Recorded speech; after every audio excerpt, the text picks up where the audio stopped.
Devita Wulandari dari kelas 10 AP3 akan menjelaskan tentang eksistensi saya pada revolusi industri 4.0 dalam bidang perkantoran. Sebelum membahas tentang dampak era revolusi industri 4.0 dan cara mengatasinya, alangkah lebih baiknya untuk tahu terlebih dahulu apa itu revolusi industri 4.0. Revolusi industri 4.0 merupakan perubahan di mana untuk memproduksi suatu barang, memanfaatkan mesin sebagai tenaga penggerak dan pemroses. Revolusi industri ini hadir untuk menjawab permasalahan efektivitas dan efisiensi dalam memproduksi suatu barang. Revolusi industri 4.0 mengintegrasikan antara teknologi cyber dan teknologi otomatisasi. Dampak era revolusi industri 4.0 adalah dalam penerapannya tidak lagi memberdayakan tenaga kerja manusia. Meskipun salah satu dampak era revolusi industri 4.0 adalah butuh mengeluarkan biaya yang tinggi, namun digitalisasi terhadap usaha yang dijalankan saat ini sangatlah penting. Dengan adanya teknologi canggih ini dapat meningkatkan efektivitas dan produktivitas. Produk yang dihasilkan lebih beragam dengan harga yang terjangkau, sehingga mampu mencukupi kebutuhan. Manusia dituntut untuk memiliki kemampuan spesialisasi secara tajam, yang pada akhirnya juga membawa manusia kepada arus pola hidup materialistis dan mengakibatkan runtuhnya arti kehidupan secara hakiki. Bahkan mampu menggeser gaya hidup dan pola pikir masyarakat di dunia. Revolusi industri 4.0 ini mengintegrasi antara teknologi cyber dan teknologi otomatisasi, contohnya seperti komputer, internet yang ada di jurusan perkantoran. Yang pertama, dampak sosial. Dampak era revolusi industri 4.0 sangat disignifikan terhadap bidang sosial, sebab pada era ini seluruh proses produksi telah menggunakan mesin berteknologi canggih, menggantikan peranan manusia dalam bidang industri. Tentu hal ini berpengaruh terhadap ketersediaan lapangan kerja, sebab tenaga manusia tidak lagi diberdayakan dalam industri manapun. Sistem pendidikan yang sebelumnya diterapkan tidak akan relevan lagi.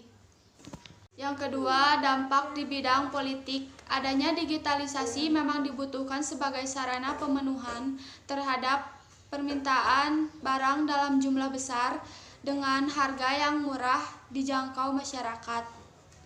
Namun dampak era revolusi industri 4.0 yang sangat besar adalah terhadap meningkatnya angka pengangguran yang berimbas pada perekonomian negara.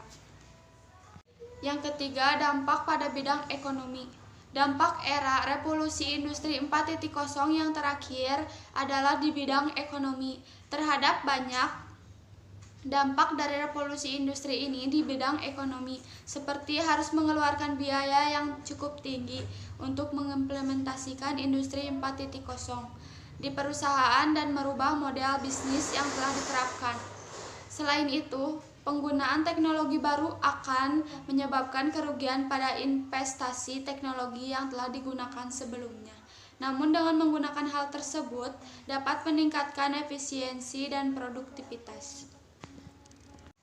Untuk mengatasi dampak era revolusi industri 4.0 tersebut, perlu adanya peraturan atau persiapan khusus untuk mengimbangi fenomena revolusi industri 4.0 seperti tenaga kerja Indonesia dibekali dengan skill operasional mesin serta pengetahuan dasar yang relevan. Berdasarkan keterangan dari Kepala Badan Penelitian dan Pengembangan Industri atau disingkat dengan BPBI, Indonesia telah mempersiapkan beberapa bidang dalam menghadapi industri 4.0. Persiapan tersebut ialah dengan meningkatkan otomatisasi atau artificial intelligence. Kesimpulan dan penutup. Demikian ulasan tentang pengertian dampak era revolusi industri 4.0 dan cara mengatasinya. Fenomena ini bukanlah hal yang pertama kali terjadi, melainkan sudah kali keempat, sehingga adaptasi merupakan hal wajib yang harus dilakukan agar tidak tergilas oleh teknologi yang akan terus mengalami perkembangan. Revolusi Industri 4.0 merupakan perubahan dalam bidang industri, di mana untuk memproduksi suatu barang memanfaatkan mesin sebagai tenaga penggerak dan pemroses, di mana dalam perkembangannya adalah Internet of Things, ALOT, konsep di mana suatu alat fisik atau mesin yang terkoneksi dengan jaringan internet, big data, dan augmented reality. Kemudian cyber security, artificial intelligence, additive manufacturing, integrated system, dan cloud. Sekian dari saya, maaf apabila ada kesalahan. Sekian dari saya, maaf apabila ada kesalahan.